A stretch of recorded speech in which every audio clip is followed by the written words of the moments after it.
Welcome to The Audible presented by Trader Joe's.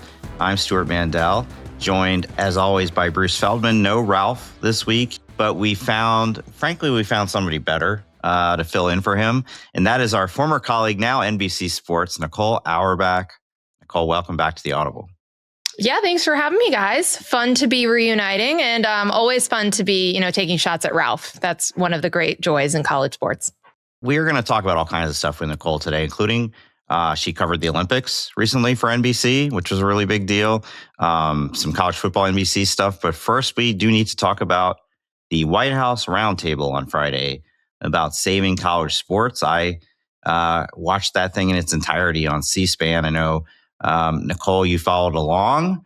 I don't know.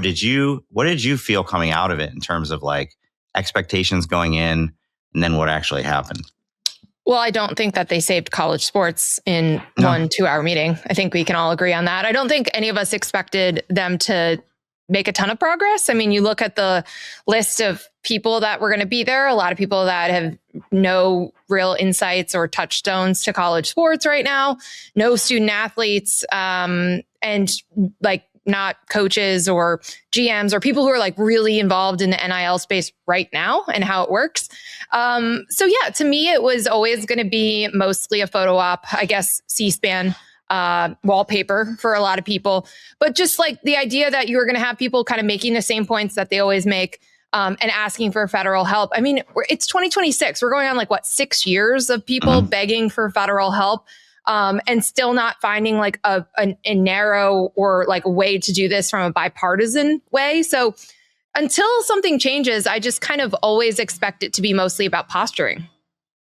And that's what it was. I felt like if you looked at a lot of the people that were invited to that, I don't know how many of those actual spoke up and had a point, but some of it, it felt like, hey, it's the airing of grievances related to college football as much as anything else. I think Nicole raised a point that I think a lot of people I know had raised, which was there's nobody who is directly involved when it comes to the athletes on their behalf. And I think of some of the fundamental issues as it relates to NIL especially. I feel like there was just kind of like, all right, we're going to be trying to kick the can. I don't even know if it's down the road. I felt like it was kind of up the road in this kind of context of some of the things that came out. So I don't think anybody expected much to come of it. And realistically, even if you had people who are all maybe the ideal audience or people to be respondent in there, I still don't think it's just too unwieldy to figure out you're going to get much accomplished in one session. But again, like Tiger Woods is a celebrity, but Tiger Woods didn't end up showing.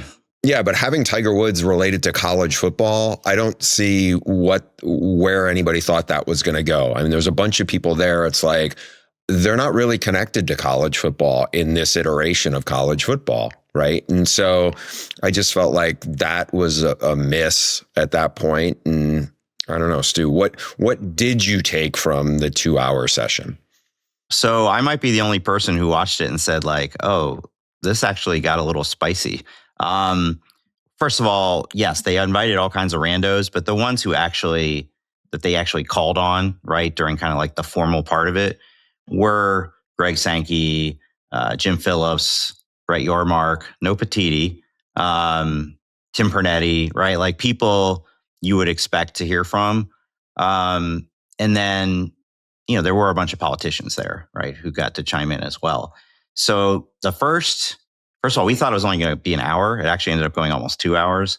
And I would say the first, let's say 75% of it, maybe 80% was pretty orderly. It all turned when, and I don't remember the exact order of events here, but at some point, so we talk about the SCORE Act. For people who don't know the SCORE Act, it's this bill that's been stuck in Congress for, I don't know, maybe a year that would, if it were to go through, would say the athletes, first of all, most importantly, antitrust exemption for the NCAA to be able to set rules and not get sued. The athletes are not employees, kind of codifying the House settlement around NIL and some transfer portal. Like everything in our country, it has become politically divided. And so they think it could still pass the House, but Ted Cruz said to President Trump, we need 7 Democrats to come on board with this, and none of them support it.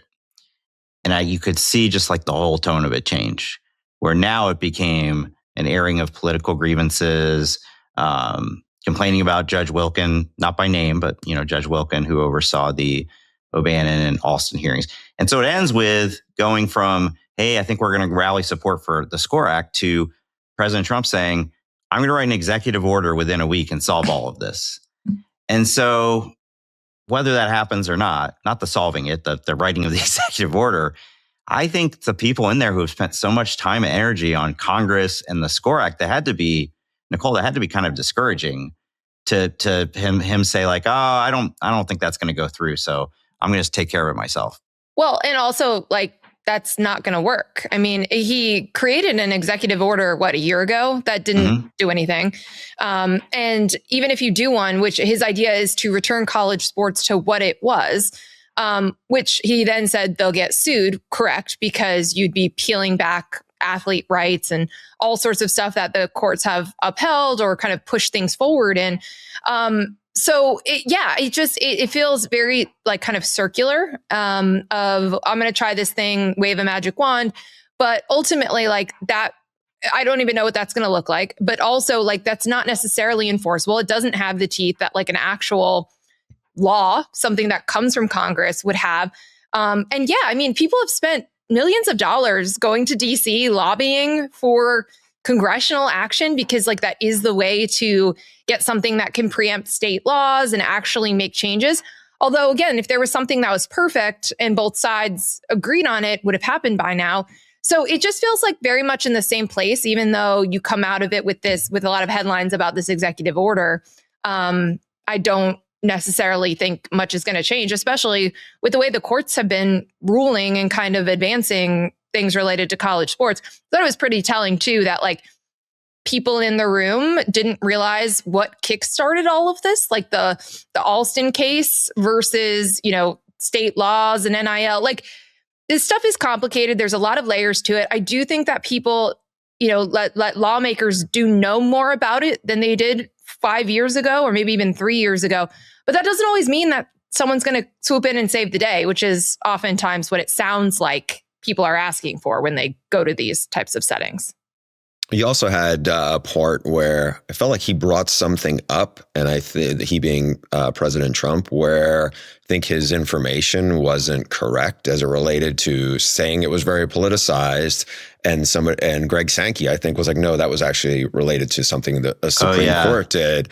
And it was just kind of, I think this gets into the area where a lot of people are like, hey, there's bigger issues in the world right now than this. And like, I remember seeing this because I want to say Ross Dellinger may have tweeted it out, and it was kind of like a facepalm moment. But at the same point, I'm like, I think I said this to one of my, colleagues who's also in college football. I was like, I don't think the president should be knowing about exactly the details of this case, right, given what's going on right now, right? I mean, that was...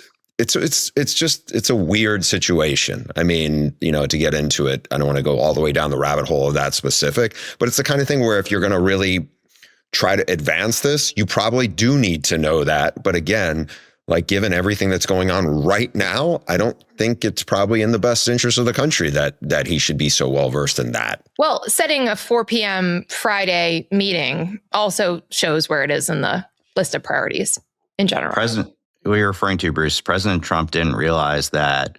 And again, I don't think he needs to have realized, like it's pretty in the weeds. But he didn't realize that the case that kind of got this where we are, Alston, had gone to the Supreme Court, right?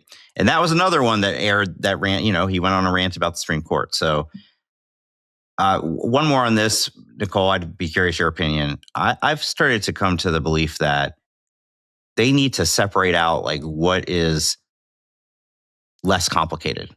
I think if you had a bill that was just about eligibility, guys can't keep playing 6, 7, 8 years, and transfer portal, that would, I don't know about fly through, but like, I would think there'd be more bipartisan support for that. What's stalling it is the idea of well, if we pass this, athletes can never become employees.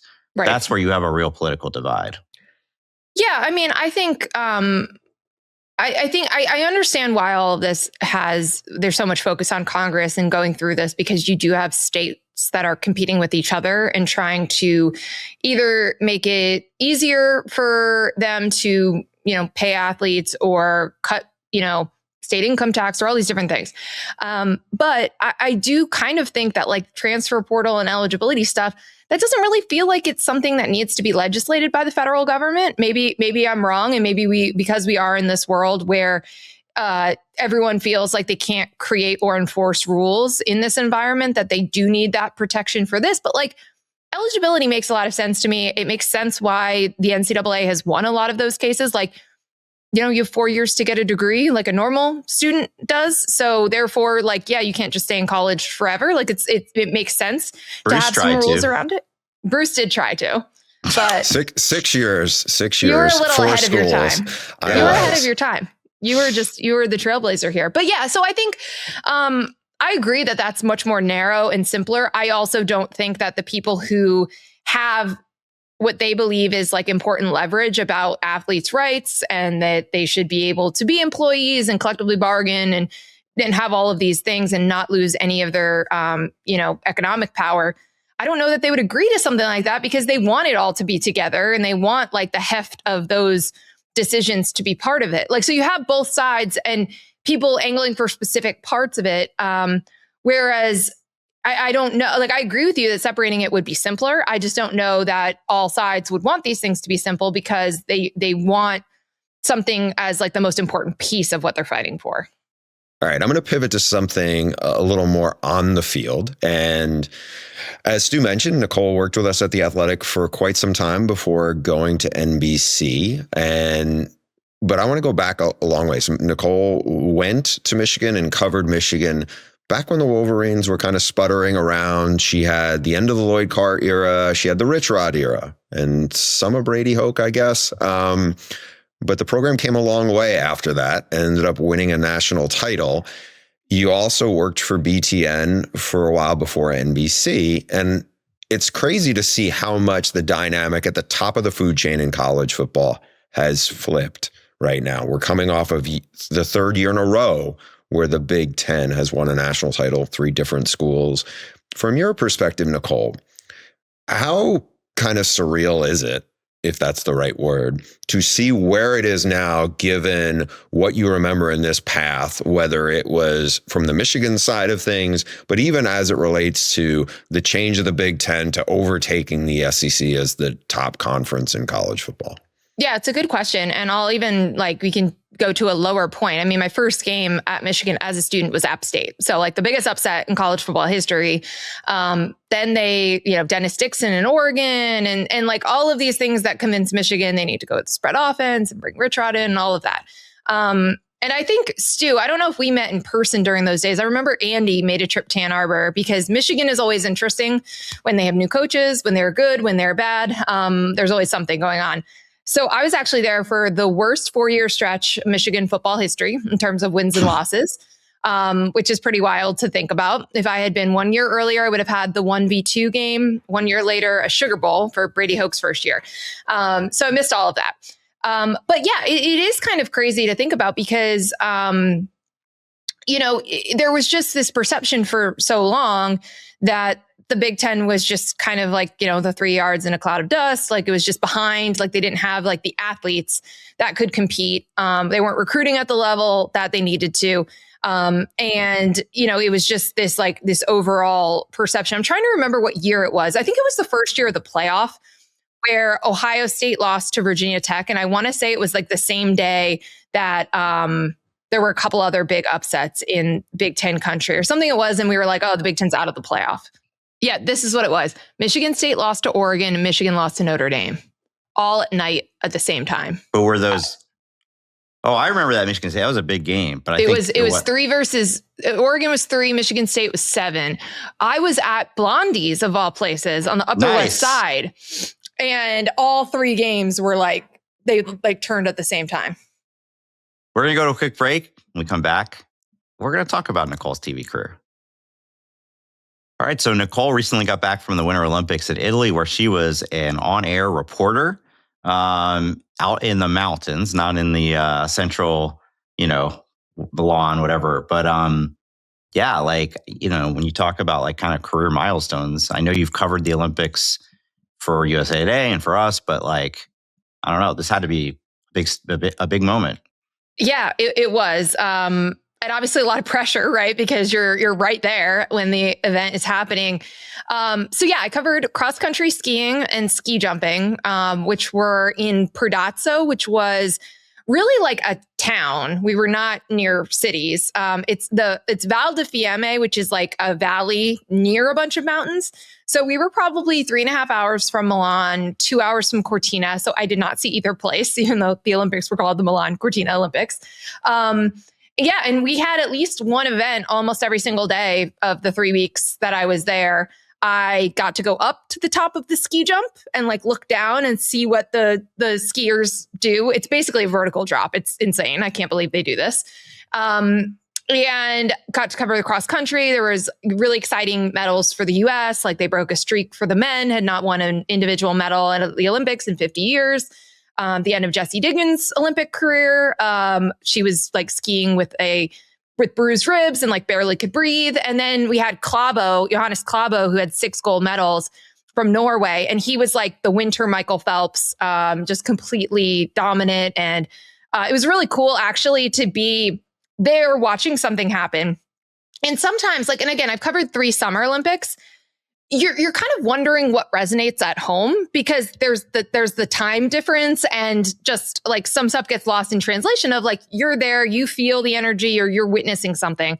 So it was very cool to see like a clip of Klæbo sprinting uphill in skis go viral and people realize that he was going faster than we run on treadmills, like even like as adults in okay shape. And so like that just like really opened up for like the American audience to know who he was or pay attention to like all this crazy athletic feats that he was doing. And he spoke great English. He was super friendly, gave us great access. So yeah, it was really cool. It's really exhausting. They're really long days, but it was so much fun. And it's true what everyone says about the Winter Olympics because they're sports that like we're less familiar with, which makes them really fun. And you get to ask these athletes, these ski jumpers, like, hey, why do you do this? Like, why do you fling yourself off of a hill and go 60 miles an hour? Like, how did you sign up for this in the first place? And it was really cool. And it was a lot of fun to be part of.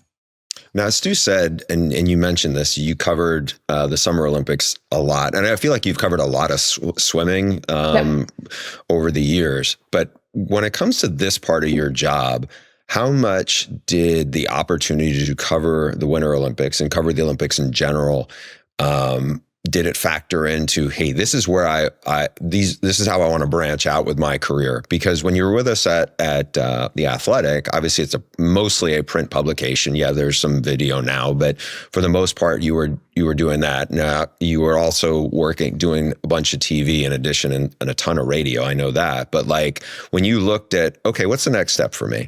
You're still heavily immersed in college football, obviously, but was this something where like, okay, this is something I definitely want to do? Because not to speak for Stu, I just feel like we are so, that's what this podcast is, where we are so immersed really in this, just in college football.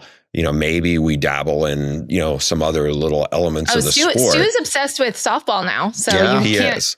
You can't I think that came that. because of Stu's parenting, though, because his daughter's obsessed with it, right? Not to knock it, but we're going to come back to softball towards the end of the series. So but for your context, was it like, hey, this is the next step for me? I think these are just great opportunities, life experiences to go do this and go become this kind of storyteller. Like, where did you see this going when you were making the move to go to NBC? Yeah, I mean, I was hopeful because I do love the Olympics and I had Olympic experience, but it's kind of crazy to think back when I left USA Today to come to The Athletic. I thought I would never get to do the Olympics again. Like I was, you're weighing the pros and cons. I was like, well, USA Today signed me up for the Olympics when I was 23 and I got to do 2. And, maybe I'll never get to do that again. And so it's like a nice full circle moment to be at a place that absolutely is obsessed with the Olympics and obviously has the rights and can do all of this because they also cover these sports in the non-Olympic years. I did a lot of swimming last year. I got to go to Singapore for World Championships, and I just did a swimming meet outside of Chicago this past weekend. So it's really cool. But like Bruce, as you know, you've been a sideline reporter. It's a totally different skill set. So like last year around this time was the first time I ever worked as a sideline reporter. I did the Big Ten men's basketball tournament. And I had to do 3 games in one day in basketball, which is such like a fast paced sport. And that was my first day of doing this. And then, I've done some swimming. Now I've done, the winter sports, but like the process of, reporting, injury news, and then the interviews, it's like, these are new skills. And I like having something that challenges me. Like part of the reason I liked doing so many different mediums at the same time is even when it is like the middle of college football season and that's all you're thinking about, you're still thinking about it in different ways and communicating like or talking about the same topics in different ways on all of these mediums and trying to figure out what way to be most effective about it. So I like that challenge and I like bouncing between sports. Part of the reason I now do a lot more women's basketball as well, because I just think, like you said, storytelling is storytelling. Connection, relationships, you can grow them in any sport. But also like the literal skill sets are different. And so I think it's fun to like do things that you don't know how to do, that you have to get better at and to get feedback and to work through it and to watch yourself grow. It's part of the reason, like you guys know, I took up golf a couple of years ago. I think it's a great adult sport to learn because you're going to be bad at it. I'm never going to be great at it. And even the best are bad sometimes at golf. So it's a very good, like humbling experience. And I kind of feel like if you're not challenging yourself, you would kind of lose that feeling of working towards something or failing and getting better and watching yourself develop new skills. So I really enjoy that part of TV and like the different roles that they've thrown me into. And it's been fun. I should know this, but I never asked because I remember I went to Ann Arbor for a Denard Robinson story, and I think you were on the student newspaper. I'm guessing you were probably close to done there, probably like maybe a senior or a junior at that point. Yeah, and so I don't know if you took a lot of broadcast TV classes or if you were, So for me, I never did any TV work when I was in college a long, long time ago, different technology then certainly. But it's interesting when you get kind of thrown into the deep end of the pool and what you never think you'd be able to do and what you actually realize, oh, for some reason, I'm actually decent at this. I may not be good at that, but there's some things you're kind of, like I said, you're in the deep end of the pool. It's live TV most times. And I'm curious, like what, whatever 19-year-old Nicole would think of like, oh my God, I'm doing the Olympics on this or whatever. Yeah. It's like, it's one thing for you to do college football or college basketball, where I know it's a sport you've been immersed in for a long time. And you can see that when I watch you on NBC with college football now, where you have an insider role, but you're at the desk. And as somebody who's like kind of doing that, you're like, there's a big difference between being at the desk for that than there is for just, and not to knock, the reporter part, but there's just, you have to know the sport in and out to be able to do that on live TV. When you're doing this other aspect of it, equally, maybe even more challenging, I don't know, because there's also elements to it too of Winter Olympics, just like it is to be a sideline reporter in like cold Big Ten. But I'm curious, as you see this, because you didn't really go to school for it, I mean, do you almost have these pinch yourself moments of like, I can't believe I'm actually doing this now? Yeah, I think so, for sure. And like what's crazy also, and Bruce and I, we have a lot of parallels here. Like Michigan doesn't, I still don't think they do, doesn't have a journalism major, doesn't have a J school. So like I unofficially majored in print journalism by working at the student paper, the Michigan Daily.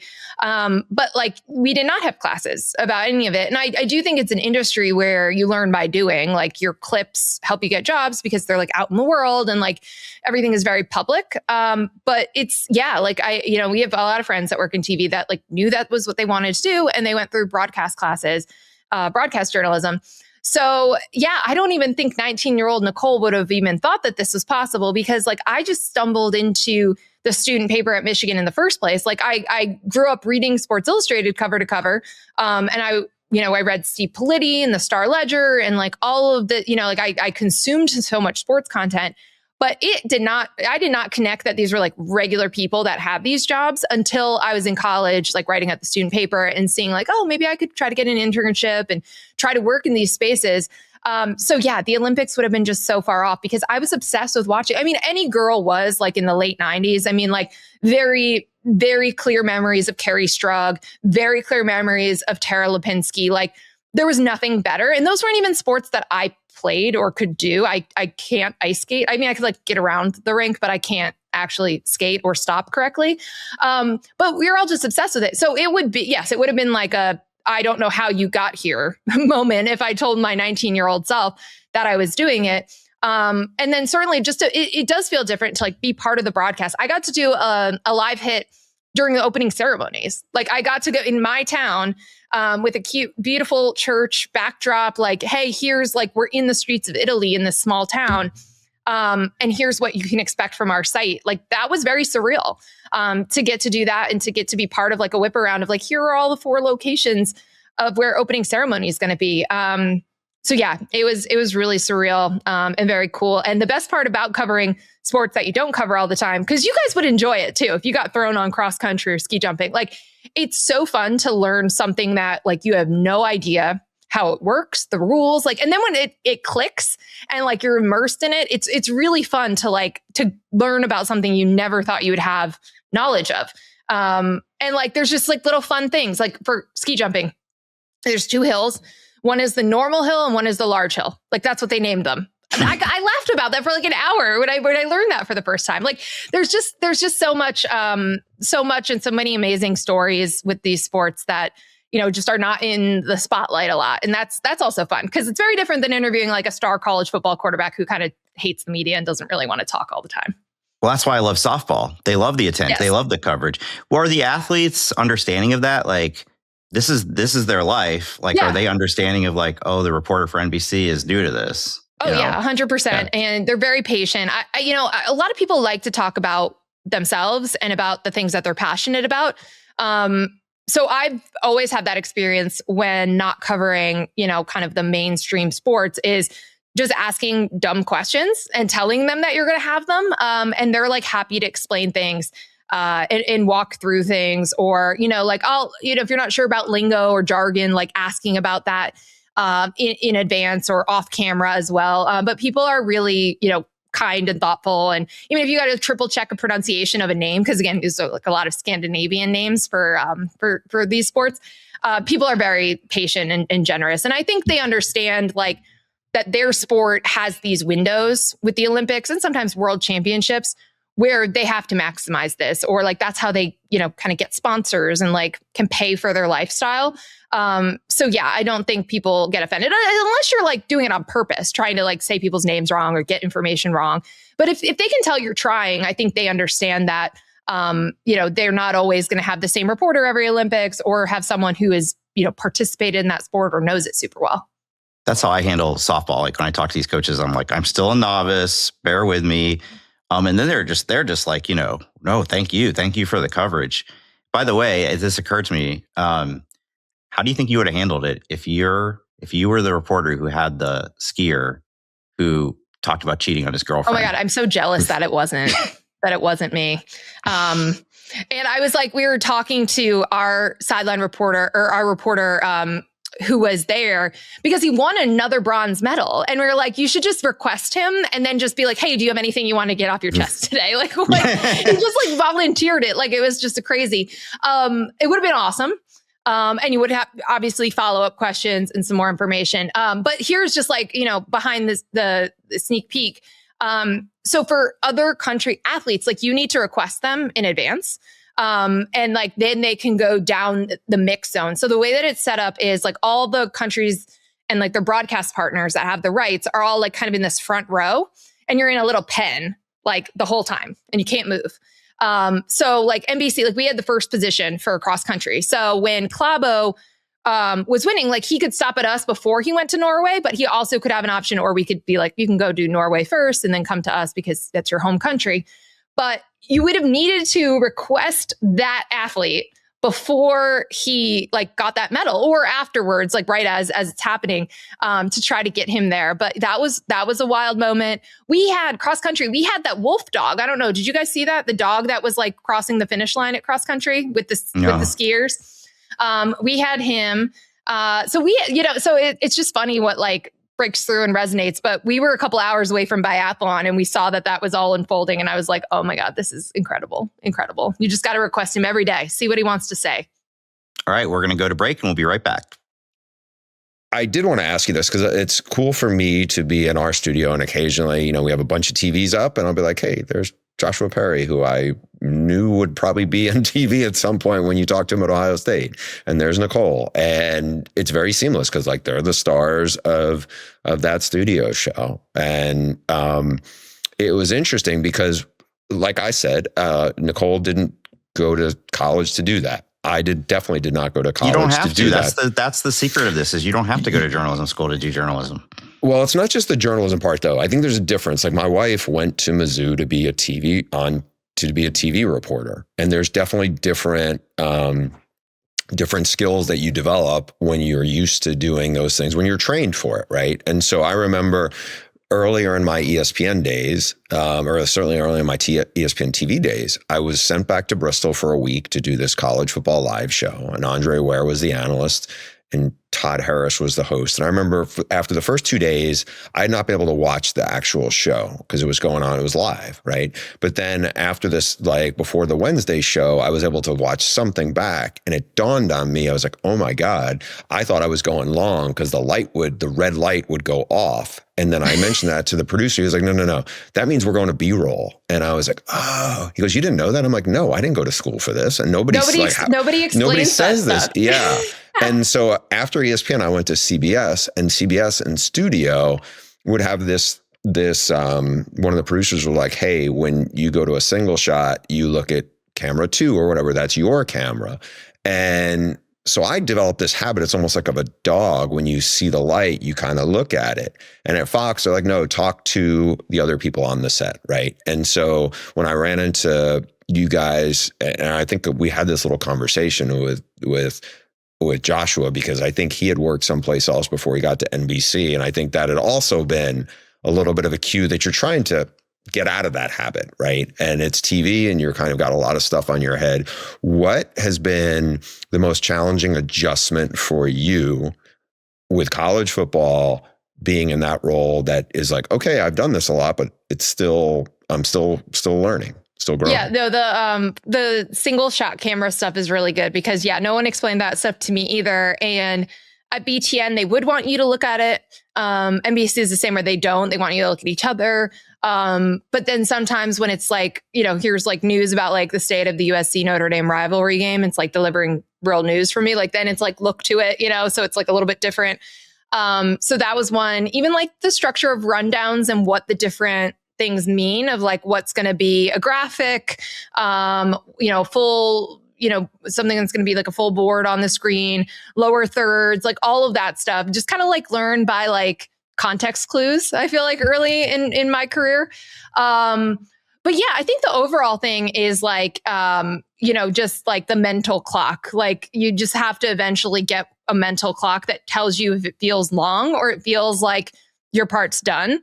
And I just think like that's important, especially with, these studio shows that like are pretty short, or sometimes you have a fill afterwards or a halftime and they're pretty condensed. And you want to listen to what everyone is saying, but also like make sure you get your point in. So you kind of want to do it immediately and you want to say it in an interesting way.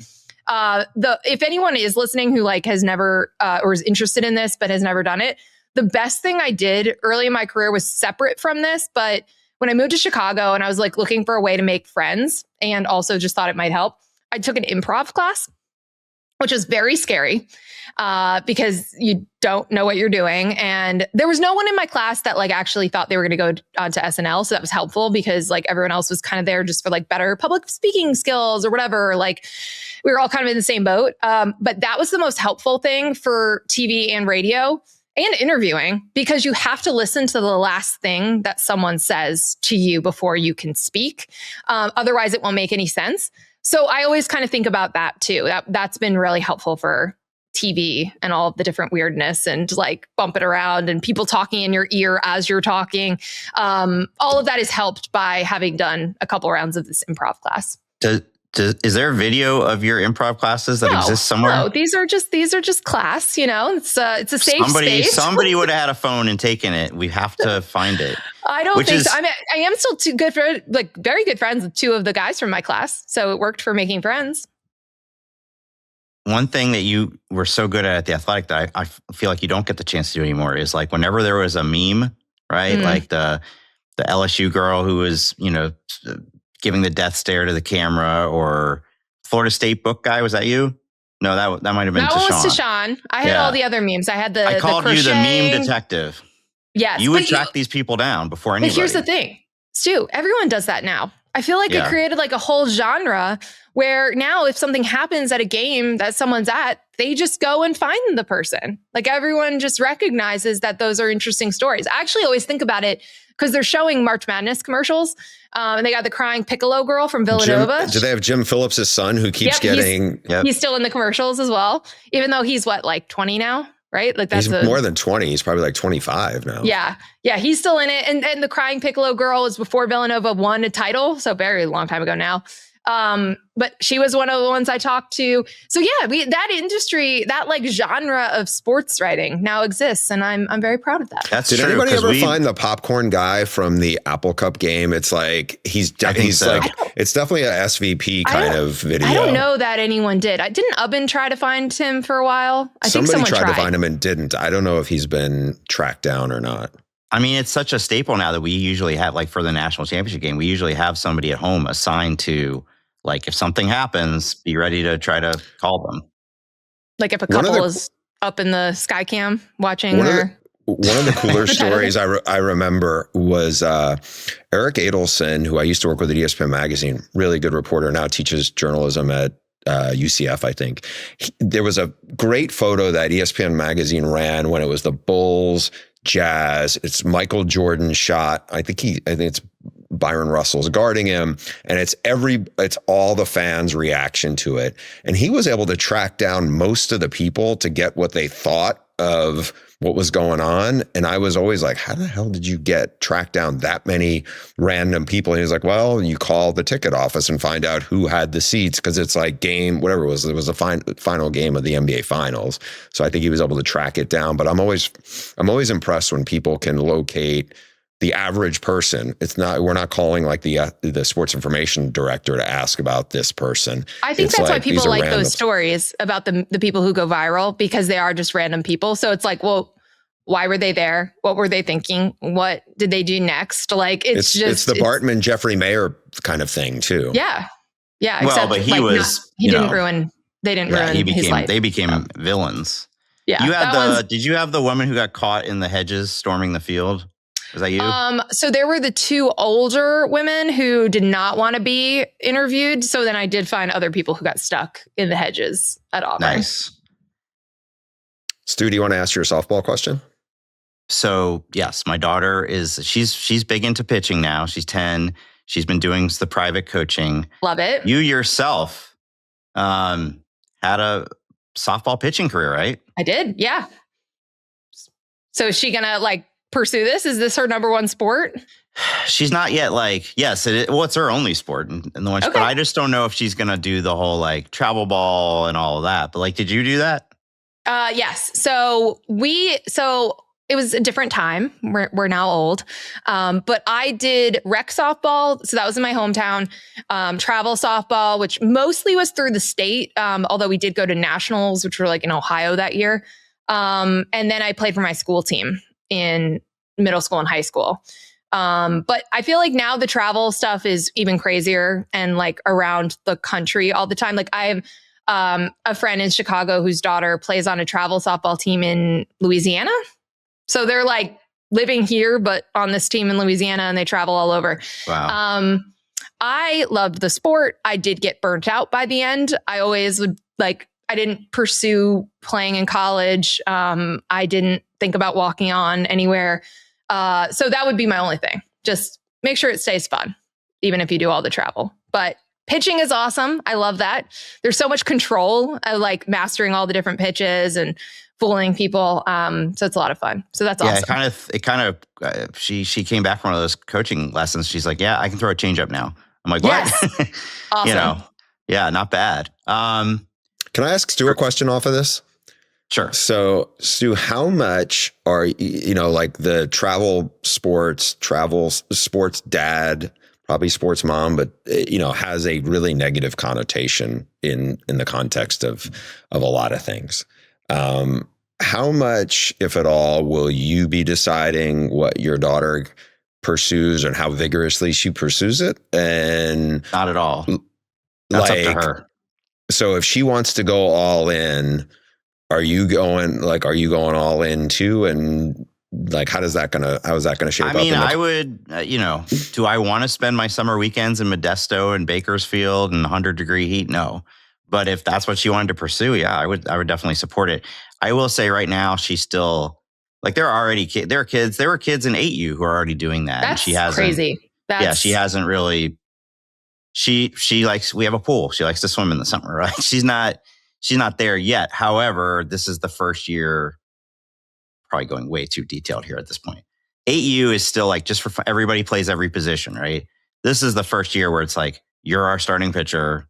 Like, you're the pitcher. We're riding you. Like, whether that might, when she starts to realize like that she's pretty ahead in this, right? That she might want to pursue that. We'll see. But no, your point about, I mean, I have a niece who plays club volleyball and she's only a sophomore in high school and she's starting to feel burnt out. So I totally understand what you're saying. Yeah. I will say this for you, Stu, that like, I'm pretty sure that the Hampton Inn or the Days Inn in Modesto or Bakersfield, they're going to have a pool. So you guys will be able to do both. Yes, but no Marriott points. That's a problem.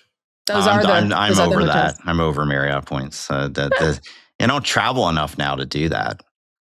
Well, Nicole, I've known you since I remember taking you around Sports Illustrated to meet people. And I think you were an intern still, right? Like, yeah.